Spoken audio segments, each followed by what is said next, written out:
SDV news కి స్వాగతం. ముందుగా ఈనాటి ముఖ్య అంశాలు. చంద్రబాబు నాయుడు అవగాహన రాహిత్యంతో ల్యాండ్ టైటిలింగ్ యాక్ట్ పై అబద్దాలు వల్లించడం సిగ్గుచేటన్న ఏపీ సీఎం వైఎస్ జగన్ భూములు లాక్కుంటున్నాడంటూ దుష్ప్రచారం చేయడం ఆయన దిగజారుడు రాజకీయాలకు నిదర్శనమని వెల్లడి. కరోనా సంక్షోభంలో కూడా ప్రజలందరికీ సంక్షేమ పథకాలను గుమ్మం వద్దకే తీసుకొచ్చిన గొప్ప సీఎం వైఎస్ జగన్ అని కొనియాడిన MLA Vellampalli. Land titling act చట్టం రావడం భూ కబ్జాలు చేసేవారికి ఇష్టం ఉండదంటూ విమర్శించిన ప్రభుత్వ సలహాదారు సజ్జల ఇది భూములను కాపాడే చట్టమని వెల్లడి. క్రమశిక్షణ నిష్పక్షపాతంగా ఎన్నికల విధులు నిర్వర్తించాలన్న జిల్లా ఎన్నికల అధికారి కలెక్టర్ ఎస్ ఢిల్లీరావు. ప్రజాస్వామ్య స్ఫూర్తితో ప్రశాంత వాతావరణంలో జరిగే ఎన్నికల నిర్వహణలో ఎన్ఎస్ఎస్ వాలంటీర్లు భాగస్వాములు కావాలని వెల్లడి.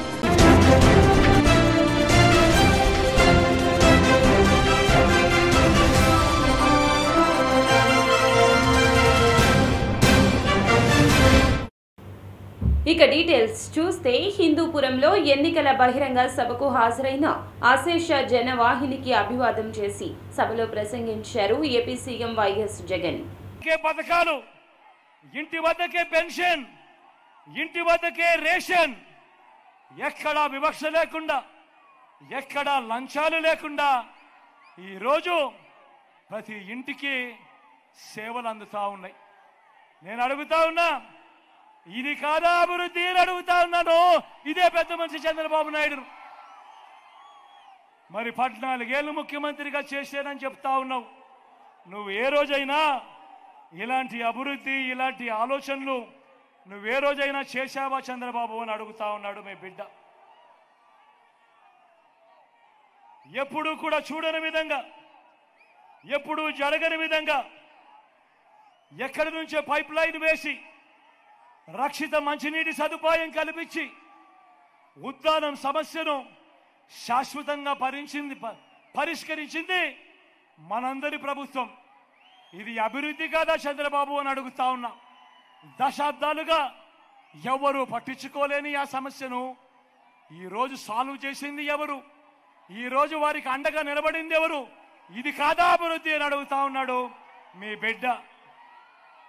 చంద్రబాబు దిక్కుమాలిన బుర్రకు ఇలాంటి ఆలోచన ఎప్పుడైనా తట్టిందే అని అడుగుతా ఉన్నాడు మీ బిడ్డ. ఈ రోజున గ్రామానికే ఫైబర్ గ్రిడ్, ట్రైబల్ ప్రాంతాలకు సైతం సెల్ టవర్లు. స్థానిక 58వ డివిజన్లో ఎన్నికల ప్రచారాన్ని సెంట్రల్ నియోజకవర్గ ఎమ్మెల్యే అభ్యర్థి వెల్లంపల్లి శ్రీనివాసరావు ప్రారంభించారు. 58వ డివిజన్లో శనివారం సాయంత్రం ఆయన ఎన్నికల ప్రచారం నిర్వహించారు. డిప్యూటీ మేయర్ అవుతూ శ్రీశైలజతో కలిసి డివిజన్లోని పలు ప్రాంతాల్లో పర్యటించి ఓట్లు అభ్యర్థించారు. ఈ సందర్భంగా ఎమ్మెల్యే వెల్లంపల్లి మాట్లాడుతూ వైసీపీ అభ్యర్థులను అఖండ మెజారిటీతో గెలిపించి మళ్లీ జగనన్న పాలన చూసేందుకు ప్రజలంతా సిద్ధంగా ఉన్నారని పేర్కొన్నారు. 2014 నుంచి 19 వరకు విభజించిన ఆంధ్రప్రదేశ్ రాష్ట్రానికి ముఖ్యమంత్రిగా పనిచేశాడు. ఆ రోజు ముందు మేనిఫెస్టో, ఎంత పెద్ద మేనిఫెస్టో పెట్టారండి. మళ్ళీ ఆ మేనిఫెస్టోని మళ్ళీ పెట్టి దాంట్లో మా పథకాలు కూడా, ఏదైతే జగన్మోహన్ రెడ్డి గారు చేసిన పథకాలు కూడా దాంట్లో కాపీ కొట్టి మళ్ళీ మేనిఫెస్టోని రిలీజ్ చేశాడు. ఆ మేనిఫెస్టోని చివరికి వాళ్ళ కూటమిలో ఉన్న బీజేపీని వ్యతిరేకించింది. అంటే దాన్ని బట్టి అర్థం చేసుకోండి చంద్రబాబు గారి యొక్క నమ్మకం. అదే మా భవిష్యత్తు గ్యారంటీ ఏదో అని చెప్పి అన్నాడు కదా, ఈ మధ్యకాలంలో భవిష్యత్ షూరిటీ అన్నాడు కదా, ఆ బాబు షూరిటీ ఏదో చెప్పుకొచ్చాడు. అతనికి భారతీయ జనతా పార్టీ వాళ్ళు జలకిచ్చారు. ఎందుకంటే అతను పెట్టిన మేనిఫెస్టోని వాళ్ళు కూడా నమ్మట్లేదు. సాధ్యం కానీ హామీలు పెట్టి ఇంటికి ఒక ఉద్యోగం ఇస్తాడట, నిరుద్యోగ భృతి 3000 రూపాయలు ఇస్తాడంట, అమ్మఒడేమో 2 ఇస్తాడట, 2 కాదు ఎంతమంది ఉంటే అంతమందికి ఇస్తాడంట. ఇష్టం వచ్చినట్టు నోటికి ఇష్టం వచ్చినట్టు అద్దు ఆపు లేకుండా మాట్లాడేస్తున్నాడు. నేను ఒక్కటే చెప్తాను, 2014 నుంచి 19 లోపు ఎందుకు అమలు చేయలేకపోయావు? అదేవిధంగా ఈ జగన్మోహన్ రెడ్డి గారు, మా జగన్మోహన్ రెడ్డి గారు కరోనా కష్టకాలంలో కూడా ఆర్థికంగా రాష్ట్రం ఇబ్బందులు ఉన్నా కానీ పథకాలు అమలు చేస్తున్నప్పుడు నువ్వేం చెప్పావయ్యా? జగన్మోహన్ రెడ్డి గారు పప్పు బెల్ల డబ్బులు పంచిపెట్టేస్తున్నాడు, అదేవిధంగా ఇష్టం వచ్చిన పథకాలు ఇచ్చేస్తున్నాడు, ఈ రాష్ట్రం శ్రీలంకలాగా అయిపోయింది, అప్పులూపులాగా అయిపోయిందని చెప్పి నువ్వు కదా. మరి ఈరోజు నువ్వు అన్ని పథకాలు పెట్టావు, ఏ విధంగా ఇస్తావని చెప్పి అనుకుంటున్నావు? మరి నువ్వు సంపద సృష్టిస్తాడట. ఎక్కడ సృష్టిస్తాడు? ఇది హెరిటేజ్ కంపెనీ సంపద సృష్టించడానికి. హెరిటేజ్ కంపెనీలో అయితే కనుక నీ షేర్లు పెంచుకుంటావు, తగ్గించుకుంటావు, నీ ఇష్టం వచ్చేది చేసుకుంటావు. నగరాన్ని పట్టించుకోకుండా, సెంట్రల్ నియోజకవర్గంలో ఉన్న ప్రజలందరినీ పట్టించుకోకుండా ఇవాళ మళ్ళీ ఓట్లకు వచ్చేప్పటికి ఓటు కావాలని ఇళ్ళు తిరుగుతూ ఉన్నాం. అంటే ప్రజలకి మేలు చేయాలనేటువంటి అవసరం నీకు లేదు, ఓటు మాత్రమే కావాలనేటువంటి దానిలో నీ పరిపాలన ఉందని ప్రజలు ఆల్రెడీ డిసైడ్ చేశారు. ఎందుకంటే ప్రతి ఒక్క పథకం కూడా మేము నేరుగా ఇచ్చాం. వాలంటీర్లు నిజంగా మీరు ఏం చేస్తున్నారండి? నిన్న నువ్వేం మాట్లాడావయ్యా? వాలంటీర్ వ్యవస్థ, సచివాలయ వ్యవస్థను మొత్తం కూడా రద్దు చేస్తానంటున్నావు. ఒక పక్క నీ నాయకుడేమో, పై నాయకుడేమో మళ్ళీ మన కరెక్షన్ చేసుకుని ఫస్ట్లో అన్నాడు, మళ్ళీ తర్వాత ఏమో అమ్మో ఇది రివర్స్ అయిపోతుందని చెప్పి మళ్ళీ మేము జగన్మోహన్ రెడ్డి లాగా వాలంటీర్ వ్యవస్థ తీసుకొస్తానని ఆయన చెప్పాడు. తారీఖు విజయవాడ నగర ప్రజల, సెంట్రల్ నియోజకవర్గ ప్రజలందరూ కూడా మరి వెల్లంపల్లి శ్రీనివాస గారు ఎమ్మెల్యే అభ్యర్థికి మరి 4వ నెంబర్లో ఉన్నారండి. మీరందరూ కూడా మరి 4వ నెంబరు దగ్గర ఫ్యాన్ గుర్తు ఓటు వేయాలని విజ్ఞప్తి చేస్తా ఉన్నాం. అలాగే మన పార్లమెంట్ సభ్యులు కేసీఆర్ నాని గారు మరి 2వ నంబర్లో ఉన్నారు. మరి ఫ్యాన్ గుర్తుకు కూడా ఓటేసి మరి అఖండమైన మెజారిటీతో గెలిపించాలని కూడా సెంట్రల్ ల్యాండ్ టైటిలింగ్ యాక్ట్ చట్టం భూములను కాపాడే చట్టమని ఏపీ ప్రభుత్వ సలహాదారు సజ్జల వెల్లడించారు.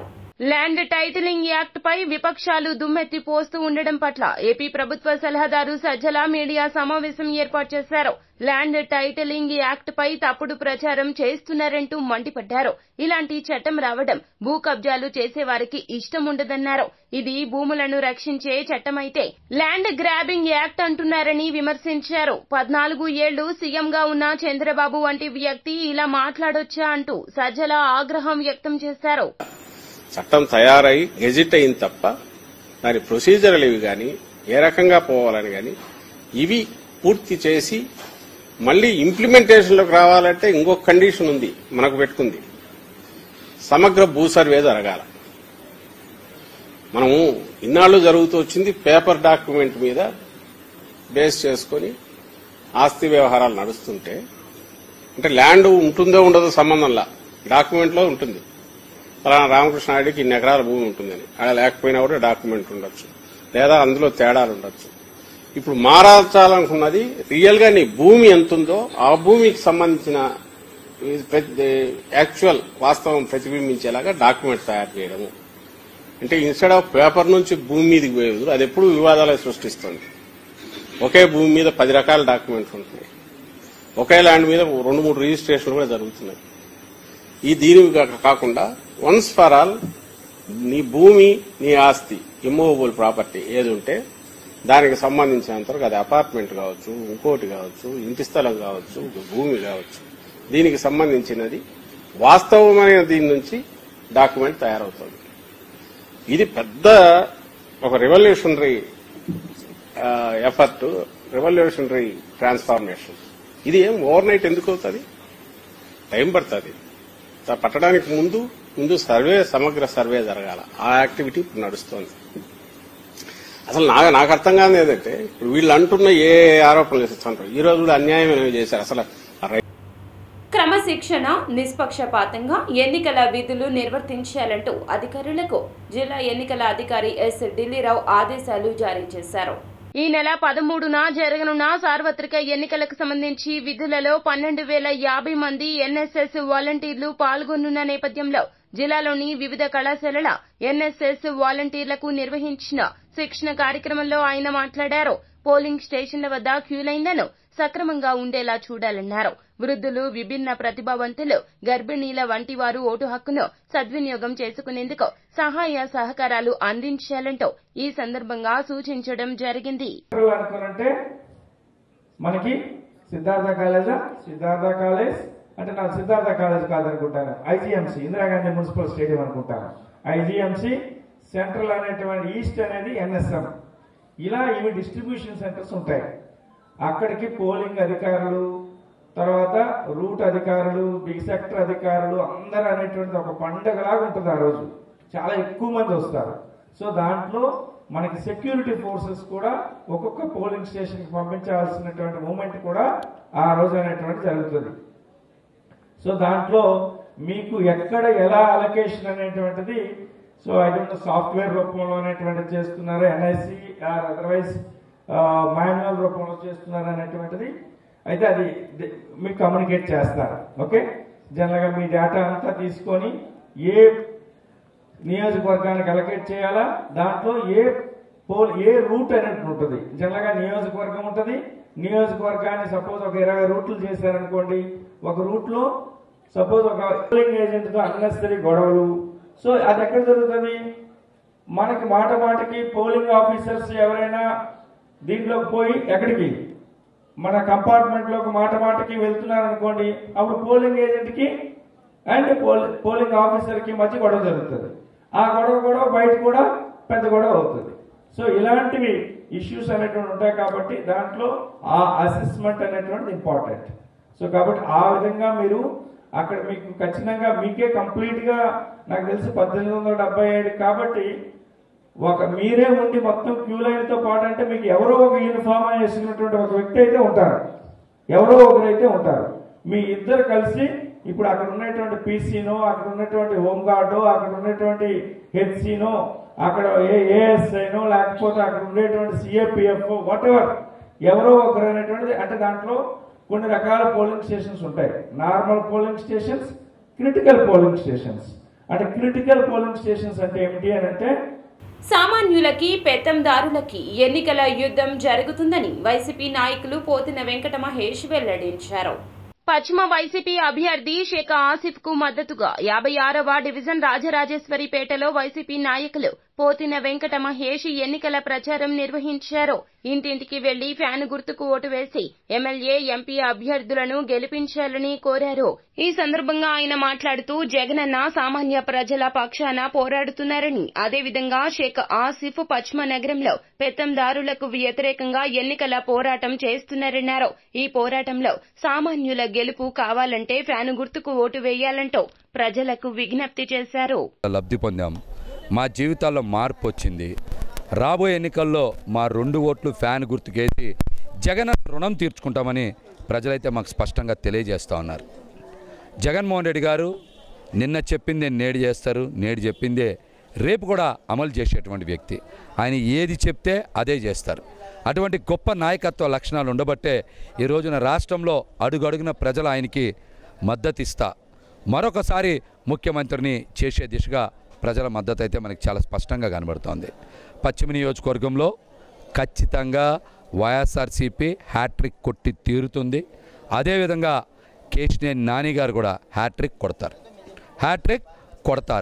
మరి ఆసిఫ్ గారు కూడా అనేక సందర్భాల్లో పేద ప్రజల పక్షాన, సామాన్యుల పక్షాన మేము ఖచ్చితంగా నిలబడతాం, వాళ్ళ అభివృద్ధి సంక్షేమం కోసం పాటుపడతామని అనేక సందర్భాల్లో చాలా బలంగా తెలియజేశారు. నాని గారు కూడా అభివృద్ధి జరగాలి, విజయవాడ నగరం చాలా గొప్పగా ఉండాలని ఆకాంక్ష. రాష్ట్రంలో జరుగుతున్నటువంటి అభివృద్ధి కార్యక్రమాలు చూసి 3 గుంటనక్కలు ముఖ్యంగా తెలుగుదేశం పార్టీ, బీజేపీ, జనసేన పార్టీలు ఏకమై ఒక అభివృద్ధి ప్రదాత మీద పోటీకి రావడం అనేది చాలా నీచమైన కార్యక్రమం.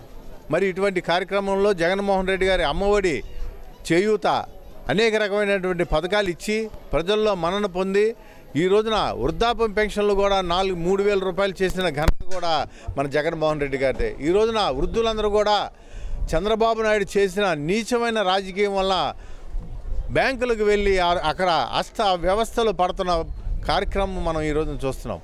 ఎంతమంది పేదలు, ముసలివాళ్ళు, వికలాంగులు కూడా బ్యాంకుల దగ్గరికి వెళ్ళి ఈ రోజున డబ్బులు తీసుకోవడానికి అవస్థలు పడుతున్నారు. 3 రోజుల నుంచి కూడా మనం చూస్తున్నాం. కానీ మన జగన్మోహన్ రెడ్డి గారు వాలంటరీ 4% ముస్లిం రిజర్వేషన్లు రద్దు చేస్తామన్న పార్టీతో చంద్రబాబు పొత్తు పెట్టుకున్నారని సీఎం వైఎస్ జగన్ వెల్లడించారు. నెల్లూరు సిటీ గాంధీ విగ్రహం సెంటర్లో ఏర్పాటు చేసిన బహిరంగ సభలో సీఎం జగన్ మాట్లాడుతూ వెనుకబాటుకు గురైన వారి రిజర్వేషన్లు తొలగించడం కరెక్టేనా అంటూ ప్రశ్నించారు.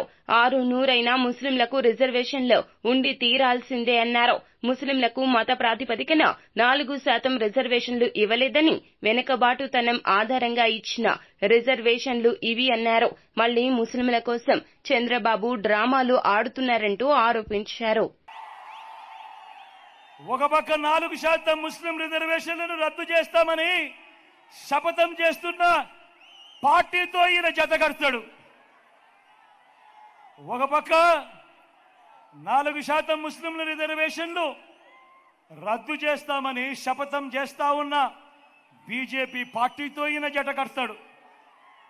మరోపక్క మైనారిటీల ఓట్ల కోసం మైనారిటీలను మోసం చేసేందుకు ఈ చంద్రబాబు డ్రామాలు మొదలెట్టాడు. దొంగ ప్రేమ నటిస్తూ, ఒకవైపు దొంగ ప్రేమ నటిస్తూనే మరోవైపున ఎన్డీఏలోనే కొనసాగుతాను అని అంటాడు.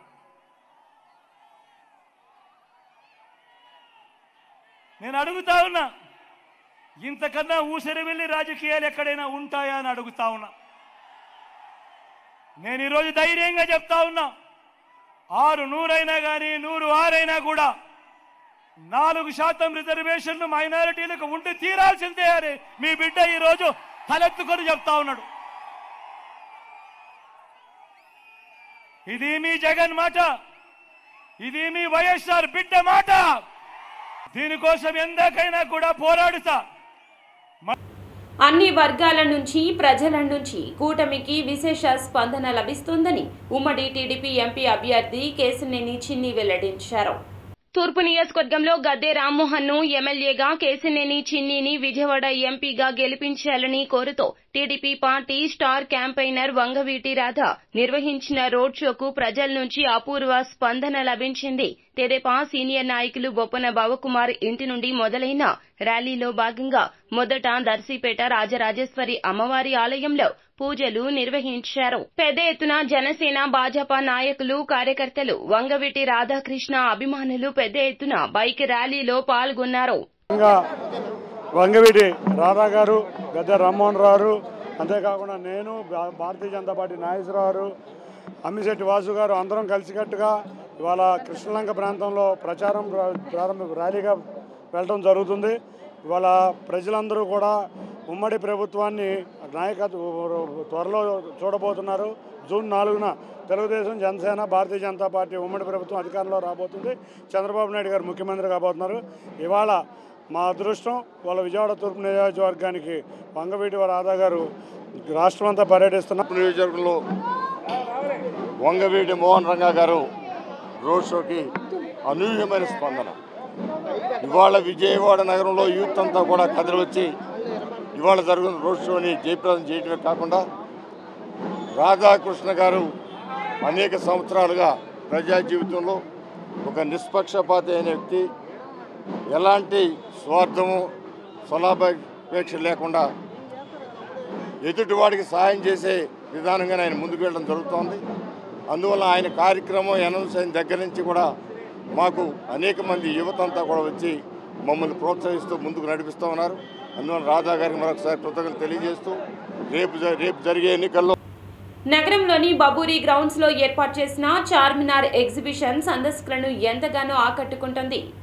నగరంలోని బబూరి గ్రౌండ్స్ లో ఏర్పాటు చేసిన చార్మినార్ ఎగ్జిబిషన్ ను ప్రముఖ వ్యాపారవేత్త బబూరి భూపాల్ లాంఛనంగా ప్రారంభించారు. చార్మినార్ ముఖ ద్వారంతో ఏర్పాటు చేసిన ఈ ఎగ్జిబిషన్ సందర్శకులను విశేషంగా ఆకట్టుకుంది. తమిళనాడుకు చెందిన కళాకారులు సుమారు 400 మంది 50 రోజుల పాటు శ్రమించి చార్మినార్ నమూనాను అందంగా తీర్చిదిద్దారు. ఎగ్జిబిషన్ లో ఏర్పాటు చేసిన వాటర్ ఫౌంటైన్, సెల్ఫీ పాయింట్ వద్ద ఫోటోలు దిగేందుకు సందర్శకులు ఆసక్తి చూపించారు. ఆట విడుపు కోసం giant wheel, Mary Columbus, break dance, dragon train, Indian tora tora, Italian items వంటి ప్రత్యేక ఆట వస్తువులు ఉన్నాయి. బబూరి గ్రౌండ్స్ లో మణికంఠ ట్రేడ్ ఫేర్ వారి చార్మినార్ ఎగ్జిబిషన్ ఈరోజు ఓపెన్ చేయడం జరిగింది. ఈ ఎగ్జిబిషన్ ఎంట్రీ సెల్ఫీకి సంబంధించి వ్యూ పాయింట్ లాగా, అదేవిధంగా 90 అడుగుల హైట్లో చార్మినార్ సెట్, పబ్లిక్కి ఆహ్లాదకర వాతావరణంలో నది పక్కన ఉన్న స్థలంలో ఉన్నటువంటి ఈ ఎగ్జిబిషన్ పబ్లిక్ని అలరిస్తుందని, అదేవిధంగా ఈ ఎగ్జిబిషన్ అందుకు సుమారుగా 22 అమ్యూజ్మెంట్ రైడ్స్, దాంతోపాటు రకరకాలైన 150 రకాల షాప్స్ ఈ పబ్లిక్ని ఈ ఆహ్లాదకరమైన వాతావరణంలో అలరిస్తుందని కోరుకుంటూ ప్రారంభోత్సవానికి ముఖ్య అతిథి అయినటువంటి గౌరవనీయులు ప్రముఖ పారిశ్రామికవేత్త బబ్బూరి భూపాల్ గారు ఈ కార్యక్రమానికి విచ్చేసినందుకు మరి భూపాల్ గారికి ధన్యవాదాలు తెలియజేస్తూ, సాధారణంగా వేసవి వచ్చిందంటే విజయవాడ ప్రజలందరికీ మహాముఖ్యంగా గుర్తుకొచ్చేది వినోదం పంచే ఎగ్జిబిషన్లు. మరి ఆ వేసవి కాలంలో విజయవాడ ప్రజలందరికీ మంచి వినోదం అందించడానికి ఒక కార్యక్రమంలో భాగంగా మరి మన విజయవాడలోనే మొట్టమొదటిసారిగా భవానీపురం పున్నమిఘాట్ పక్కనే కృష్ణానది తీరాన ఆహ్లాదకరమైనటువంటి వాతావరణంలో వెలిసిన బబ్బూరి గ్రౌండ్స్లో మరి మేము 400 మంది కార్మికులు 60 రోజులు శ్రమించి భారీ బడ్జెట్తో దాదాపుగా 50 లక్షల రూపాయలు ఖర్చు చేసి చార్మినార్ నమూనాని ఏర్పాటు చేయడం జరిగింది. ఇంట్లో పిల్లలను చూసుకోవాలన్నా పరిశ్రమలను నడపాలి అన్నా అది మహిళలకే సాధ్యమవుతుందని నారా బ్రాహ్మణి వెల్లడించారు. తన భర్త నారా లోకేష్ తరపున ఎన్నికల ప్రచారంలో భాగంగా మంగళగిరి వైష్ణవి ఫంక్షన్ హాల్లో జరిగిన స్త్రీ శక్తి మహిళా మిత్ర డ్వాక్రా మహిళలతో ఆమె సమావేశమయ్యారు. ఈ సందర్భంగా నారా బ్రాహ్మణి మాట్లాడుతూ తెలుగు రాష్ట్రాల్లో మహిళలు సాగిస్తున్న ప్రగతి పదానికి టీడీపీ వేసిన పునాదులే కారణమన్నారు. ఎన్టీఆర్ మహిళలకు ఆస్తి హక్కు, రాజకీయాల్లో 9% రిజర్వేషన్లు కల్పించారు. స్త్రీ అభ్యున్నతికి పద్మావతి మహిళా వర్సిటీ ఏర్పాటు చేశారన్నారు. ఎన్టీఆర్ బాటలోనే మహిళా అభ్యున్నతికి చంద్రబాబు బాటలు వేశారని వెల్లడించారు. అదే కాకుండా విద్య గురించి మాట్లాడాలంటే మహిళలకి ఇంజనీరింగ్ లో కానివ్వండి, లేకపోతే మెడికల్లో కానివ్వండి, ఇలాంటి ప్రొఫెషనల్ కోర్సెస్లో భారతదేశంలో మొట్టమొదటిసారిగా రిజర్వేషన్స్ తీసుకొచ్చింది కూడా నారా చంద్రబాబు నాయుడు గారు. మనందరికీ తెలుసు, మన గుంటూరు, మన మంగళగిరిలో ఎంతో మంది మహిళలు ఉన్నారు ఎవరైతే ఈ రిజర్వేషన్ ద్వారా మెడికల్ ఫీల్డ్లో కానివ్వండి, లేకపోతే ఇంజనీర్స్ అయ్యి వాళ్ళు వాళ్ళ కాళ్ళ మీద నిలబడగలుగుతున్నారు, వేరే వాళ్ళ మీద ఆధారపడకుండా చాలా స్వేచ్ఛగా ఉండగలుగుతున్నారంటే అది కేవలం ఈ రిజర్వేషన్ వల్లనే. ఇదే కాకుండా ఇంతకుముందు చెప్పాను, ఎంతో మంది మహిళలు వంటగదిలో బాధలు పడుతూ ఉంటే అప్పుడు నారా చంద్రబాబు నాయుడు గారు వాళ్ళని ఆదుకోవటానికి దీపం పథకం ద్వారా ఫ్రీ గ్యాస్ కనెక్షన్ ఏర్పాటు చేసి వాళ్ళ హెల్త్ కూడా ఇంప్రూవ్ అయ్యేటట్టు చూశారు. ఇప్పుడు మా వారు నారా లోకేష్ గారి గురించి మాట్లాడితే మంగళగిరిలో మహిళలకి ఎంత చేస్తున్నారో మీరు చూస్తున్నారు. నాకు నిజంగా చాలా గర్వంగా ఉంది, ఎందుకంటే ఆయన స్త్రీ శక్తి ప్రోగ్రాం ద్వారా కానివ్వండి. ముస్లిం మైనార్టీల ద్రోహులు చంద్రబాబు, పవన్ కళ్యాణ్ అని వైసీపీ రాష్ట్ర మైనార్టీ సెల్ కార్యదర్శి సయ్యద్ నూరుద్దీన్ వెల్లడించారు. విజయవాడ రూరల్ మండలం రామవరపాడులోని మైనార్టీ సెల్ కార్యాలయంలో వైసీపీ రాష్ట్ర మైనార్టీ సెల్ కార్యదర్శి సయ్యద్ నూరుద్దీన్ విలేకరుల సమావేశాన్ని నిర్వహించారు. ఈ సందర్భంగా నూరుద్దీన్ మాట్లాడుతూ 3 సార్లు సీఎంగా పనిచేసి 40 ఏళ్ల అనుభవం ఉన్న చంద్రబాబుకు బీజేపీని ఎదిరించే ధైర్యం ఉందా అంటూ ప్రశ్నించారు. పవన్ కళ్యాణ్ బీజేపీతో చట్టాపట్టాలేసుకుని తిరుగుతూ ముస్లింల అభివృద్ధికి కృషి చేస్తాను అనడం హాస్యాస్పదంగా ఉందన్నారు. సీఎం వైఎస్ జగన్ రాష్ట్రంలో దాదాపు 60 లక్షల మంది ముస్లింలకు 4% రిజర్వేషన్లు కొనసాగిస్తామని భరోసాను ఇస్తూ ముస్లింలకు వ్యతిరేకంగా ఉన్న సీఏఏ, ఎన్ఆర్సీ చట్టాలను పూర్తిగా వ్యతిరేకిస్తామని హామీ ఇవ్వడం పట్ల ముస్లింల పక్షపాతి అని నిరూపించుకున్నారన్నారు. రాష్ట్ర ముఖ్యమంత్రి వర్యులు మైనార్టీల పక్షపాతి, మైనార్టీలకు వ్యతిరేకంగా ఎటువంటి బిల్లులు తీసుకొచ్చినా లేదంటే ఎటువంటి వ్యతిరేక చర్యలకు పాల్పడినా కేంద్రంలో ఏ పార్టీ ఉన్నా కూడా ముక్త కంఠంతో వ్యతిరేకించే మైనార్టీల పక్షపాతి జగన్మోహన్ రెడ్డి గారు ఈరోజు ఆంధ్రప్రదేశ్ రాష్ట్రంలోని దాదాపు 60 లక్షల మంది ముస్లిం మైనార్టీలకు ఒక భరోసా ఇవ్వడం జరిగింది.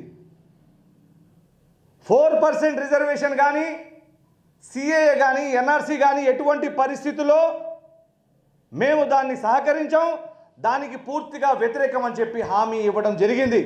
జగన్మోహన్ రెడ్డి గారికి రాష్ట్రంలోని ముస్లిం మైనార్టీల తరపున వైఎస్ఆర్సీపీ రాష్ట్ర కార్యదర్శిగా సయ్యద్ నూరుద్దీన్ అనే నేను ప్రత్యేక ధన్యవాదాలు తెలియజేస్తా ఉన్నా. అలాగే మరి ఇవాళ చూసుకుంటే మనం ఇదే ప్రతిపక్ష నేత 3 సార్లు ముఖ్యమంత్రి చేసినటువంటి 40 సంవత్సరాల సుదీర్ఘ అనుభవం ఉన్నటువంటి 40 ఇయర్స్ ఇండస్ట్రీ అని చెప్పుకునే రాజకీయ ఉద్దండు చంద్రబాబు నాయుడు గారికి దమ్ము ధైర్యం ఉందా అని చెప్పి నేను ప్రశ్నిస్తా ఉన్నా. ముస్లిం మైనార్టీలకి అండగా నేనుంటాను, బీజేపీనైనా ఎదిరిస్తానని చెప్పి దమ్ము ధైర్యం చంద్రబాబు నాయుడు గారికి ఉందా అని చెప్పి నేను ప్రశ్నిస్తా ఉన్నా. వార్తలు ముగించే ముందు ముఖ్య అంశాలు మరోసారి. చంద్రబాబు నాయుడు అవగాహన రాహిత్యంతో ల్యాండ్ టైటిలింగ్ యాక్ట్ పై అబద్దాలు వల్లించడం సిగ్గుచేటన్న ఏపీ సీఎం వైఎస్ జగన్ భూములు లాక్కుంటున్నాడంటూ దుష్ప్రచారం చేయడం ఆయన దిగజారుడు రాజకీయాలకు నిదర్శనమని వెల్లడి. కరోనా సంక్షోభంలో కూడా ప్రజలందరికీ సంక్షేమ పథకాలను గుమ్మం వద్దకే తీసుకొచ్చిన గొప్ప సీఎం వైఎస్ జగన్ అని కొనియాడిన MLA Vellampalli. Land titling act చట్టం రావడం భూ కబ్జాలు చేసేవారికి ఇష్టం ఉండదంటూ విమర్శించిన ప్రభుత్వ సలహాదారు సజ్జల ఇది భూములను కాపాడే చట్టమని వెల్లడి. క్రమశిక్షణ నిష్పక్షపాతంగా ఎన్నికల విధులు నిర్వర్తించాలన్న జిల్లా ఎన్నికల అధికారి కలెక్టర్ ఎస్ ఢిల్లీరావు. ప్రజాస్వామ్య స్ఫూర్తితో ప్రశాంత వాతావరణంలో జరిగే ఎన్నికల నిర్వహణలో ఎన్ఎస్ఎస్ వాలంటీర్లు భాగస్వాములు కావాలని వెల్లడి. ఎస్డీవీ న్యూస్ సమాప్తం. నమస్కారం.